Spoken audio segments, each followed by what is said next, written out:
The sun crested gently over the sleepy suburb of Reedridge, casting golden light across the lawns and rooftops.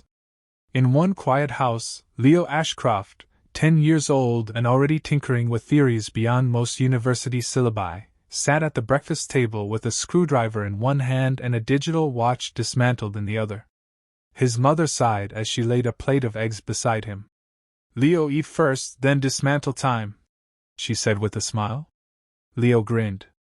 "I'm trying to fix time, not dismantle it." Outside, birds chirped. Inside, warmth lived in laughter and clinking utensils. It was ordinary, comfortable. Until the sky cracked open. It began with a ripple, silent and almost imperceptible, a shimmer that distorted the clouds directly above the Ashcroft home. Within seconds, that shimmer condensed into a sphere, humming softly, levitating just above the backyard. Birds scattered. The air thickened. Leo's father stepped out onto the deck with a mug in hand, eyes narrowing. "What the hell is that?" Before anyone could respond, a beam of pale blue light shot from the sphere straight into the house. It passed through walls as though they weren't there. Time slowed. A sound, high-pitched and echoing, filled the space. Leo looked up just as the light enveloped him. He floated, weightless, unresisting, his screwdriver dropping to the floor with a clink. His mother screamed. His father ran toward the light. But it was already fading, pulling Leo upward, out of the house, out of reach, into the sphere now pulsing and retreating. And then, as if it had never been, the sky was whole again. The birds returned. But the child was gone. The world reacted in waves. First disbelief. Then panic. Then fury. News anchors replayed phone footage captured by neighbors. Analysts speculated, was it a drone? A new form of attack? The word extraterrestrial emerged reluctantly, but it stuck. The president of the Global Security Council declared a planetary emergency within hours. A singular incident had shattered the illusion that Earth was alone, or safe. Inside a classified military complex beneath the Swiss Alps, a conference room pulsed with tension. Holographic displays hovered in the air, showing the incident, the energy signature, and projections of the craft's origin. Commander Rhys Hale, broad-shouldered with silver in his beard and eyes sharpened by decades of warfare, leaned over the glowing table. "Quantum displacement. Non-ballistic, zero latency. This wasn't just an abduction, it was a message," he said, voice grave. Across from him, Captain Elena Voss studied the readouts. She wore her Navy uniform like armor, its gold stripes marking her status in Earth's newly formed Interstellar Task Force, Project Aegis. The energy signature was clean, no hostile residue. Precise, calculated. They didn't come to hurt us. They came for him specifically. Rhys straightened. A 10-year-old? Leo Ashcroft. Gifted. Top percentile in neuroprocessing. Unmatched comprehension in quantum systems for his age, Voss replied. He was on several watch lists for early scientific aptitude.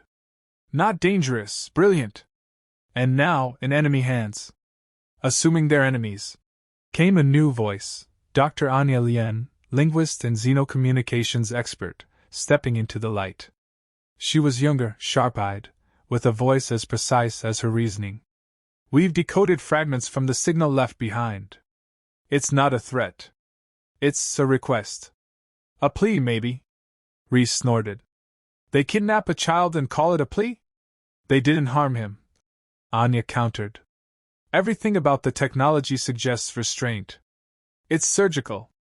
They wanted him without collateral damage. That matters." Rhys paced. "Intentions mean nothing without clarity. We don't negotiate with ghosts." "We're not prepared for a war in space, Commander," Voss said. "But we are prepared to get him back." An alert tone chimed. One of the technicians at the perimeter console turned. "We have something. Quantum trail leading toward the outer solar system. They're not using traditional propulsion. They folded space." "Wormholes?" Voss asked. "More advanced. Controlled quantum folding, instantaneous relocation." Rhys's jaw tightened. "They could be anywhere. But they're not. Anya said. They're still in our system. Almost as if they want us to find them. That night, Leo's mother sat silently by the window of her now-too-quiet home, fingers curled around a photo of her son. Across the globe, billions debated the implications of first contact, of vulnerability, of possibility. But in a hidden chamber beneath layers of rock and secrecy, Earth's response was already being forged. The Horizon, Earth's most advanced spacecraft, was prepped for launch. Project Aegis had its crew, its orders, and its target. They would follow the trail, reach the vessel, retrieve the boy. Or they would bring the sky down trying. Commander Reese looked once more at the child's photo before boarding. You took the wrong human, he said softly. And so Earth, wounded and uninvited, rose to answer with fire. Leo awoke in silence. Not the silence of sleep or solitude, but a deeper kind, a total absence of familiar noise. No hum of appliances, no wind against windows, no breathing but his own. The air felt sterile, almost thoughtful, like it was being filtered through some invisible intelligence. He blinked against the soft, ambient glow that seemed to come from nowhere and everywhere. He was standing. Not lying down, not restrained. His feet touched a smooth floor that shifted colors faintly, responding to his presence like ripples on water. The space around him was vast and geometric, no visible doors, no seams in the walls, and no shadows. Then they appeared. Not with sound or ceremony, just a shimmer in the light. 3 figures, tall and thin, stood before him. They had limbs, faces, more or less, but their proportions were wrong in a way that made his eyes ache. Their skin was metallic, reflective, and constantly in motion, like oil over silver. Their eyes, if they were eyes, were luminous and deep, as if they looked past him into things he hadn't thought yet. One stepped forward.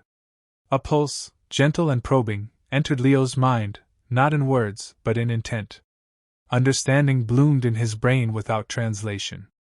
No threat. No pain. Observation. Curiosity. And something else, reverence. Why am I here? He said aloud, more out of instinct than hope. The air vibrated. The beings didn't speak in sounds. The response was direct and internal. You are capable of perceiving patterns we cannot. You imagine without precedent. This makes you valuable. Leo blinked. You took me. My parents, Earth, people will come for me. We are aware. They are already in motion. His breath caught. So you knew they'd follow? We calculated a probability of pursuit. It is acceptable. We have no intention to harm you. We are in crisis. The room shifted subtly as if acknowledging the gravity of those words. The being stepped closer. A field of images formed in the air around them, fractals, collapsing stars, diagrams of impossible structures, dimensional anomalies flickering like dying embers. Leo instinctively moved toward them, his mind absorbing and categorizing. They were trying to show him their problem. Their species, called the Valari, was ancient, advanced, and declining. Once capable of expanding across galaxies, their minds had reached a plateau. Without imagination, they had stalled. Their greatest systems now failed. Their reality was folding in on itself. And they had no concept of the abstract, no tools to create what had never been. You think I can help?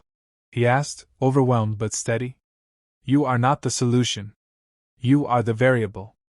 The divergence. Your mind does not adhere to symmetry. That is what we require.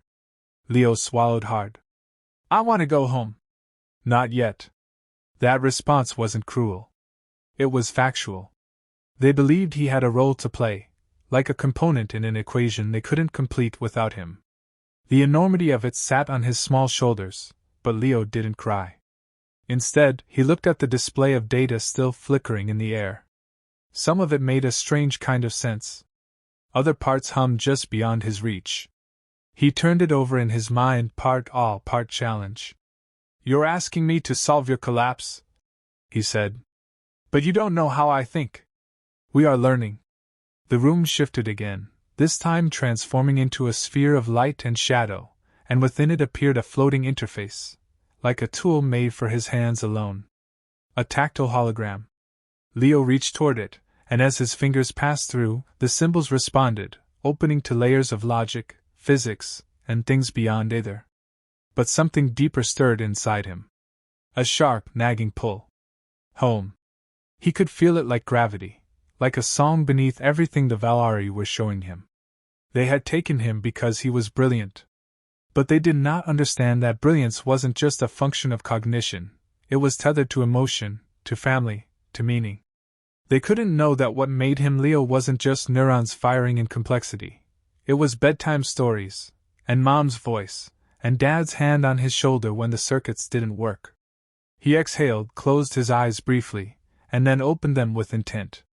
While the Valari believed they had given him everything, they had missed something vital.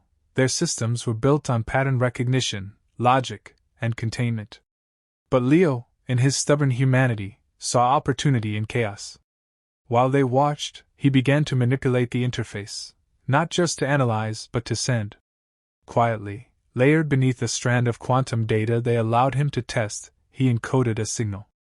A pulse embedded with a signature no machine could miss, Earth's coordinates. A message not of words but of presence. He hoped someone would be listening. Hours passed, or maybe days. The Valari did not measure time as humans did. But Leo felt something shift, distant and subtle. A pressure in the air, like a tide turning. He paused his work, peered into the holograms, and saw a new variable entering the edge of the Valari's detection systems. Something warm. Fast. Familiar. They were coming. And this time, Leo wouldn't be the one who disappeared. The horizon emerged from folded space like a blade drawn through silk, its hull shimmering with residual energy. For a breathless moment, the void was still. Then the sensors flared. Commander Reese Hale gripped the edge of the command table, eyes locked on the anomaly ahead, a massive Valari construct suspended in orbit around a collapsing microstar, pulsating like a living mind. "Confirm coordinates," he said, his voice calm despite the tension cracking through the crew. "Confirmed," Boss replied, her gaze unblinking. "This is where the quantum trail ends. He's here." The construct looked less like a ship and more like an idea sculpted into geometry, impossible angles, flowing curves, surfaces that bent light and space. A manifestation of a civilization that had long since transcended the need for symmetry. It dwarfed the horizon. But the size didn't matter. Only who was inside. Dr. Anya Lien tapped into the comlink interface, broadcasting a signal encoded with linguistic threads Leo would recognize. Nursery rhymes wrapped in quantum logic, the sound of ocean waves mapped onto radio bursts. They were reaching out through a language only a human child might truly understand. "Leo, if you can hear this," she said softly. "We're here. We're coming to get you." Silence answered. And then a line of code appeared on their systems, not sent, not received, just there. Like a whisper planted in their interface. "Welcome, observers. Intent required." "Intent?" Reese muttered. "What kind of test is this?" "The Valari don't think like us," Anya replied. "They may not even know how to interpret rescue. But they value pattern. Purpose. Show them we're not chaos." Reese nodded once. "Prep the shuttle. We're going in." The docking sequence was manual. No invitation, no guidance. As if the Valari were watching, curious to see if the humans could solve the first of many riddles. The Horizon's boarding team consisted of Reese, Voss, Anya, and a small escort. They entered through a seam in the structure that opened like a blooming flower, revealing a corridor that seemed to shift and breathe. Inside, gravity was inconsistent. Perspective twisted. Lights responded to thought. Every step was a negotiation with reality. "He's here," Voss said, scanning. "Signals strong, deeper in." They moved through an environment that changed to reflect their thoughts, memories flickering in peripheral vision, emotions drawn into color. Reese saw flashes of war. Anya heard her father's voice, long dead. Voss glimpsed the face of her sister, lost in the first orbital collapse. The Valari were studying them in return. At the core of the construct, they found him. Leo stood at the center of a shifting sphere of data, his face calm but pale. Holograms spiraled around him like satellites. He looked up as they entered and smiled, not a child's smile, but something older, tempered by knowledge. "I knew you'd come," he said. Reese approached carefully. "Are you all right?" Leo nodded. "They didn't hurt me. They don't even know how. They don't understand what hurting is. They're dying. They brought me to help." "Help them?" Voss echoed. "They abducted you. And I got them to listen," Leo replied. "They're scared. But they're not monsters. They needed something they couldn't define. I made them see what it was." The sphere pulsed. A ripple echoed through the room, and the Valari appeared, 6 of them this time, their forms less alien now, their posture less rigid. They regarded the humans not as threats, but as possibilities. "We understand your purpose now," came the voice in all their minds. "The child's connection is not to data, but to meaning. You bring not only cognition but emotion. This is what we lost." Anya stepped forward. "So let him go. Let us all go. He is free to leave. But the divergence has begun. His presence has altered us." Leo touched the floating interface, and the data collapsed gently into stillness. The Valari stepped back, and a corridor opened, leading them out. No resistance. No walls. Just passage. The shuttle detached in silence. Back aboard the Horizon, Leo sat quietly in the observation dome, watching the construct fade into the veil of space. Reese stood beside him. "They're not our enemies," Leo said finally. "No," Reese agreed. "But they reminded us we're not the only ones trying to survive. They just forgot how to feel," Leo said. "And I reminded them."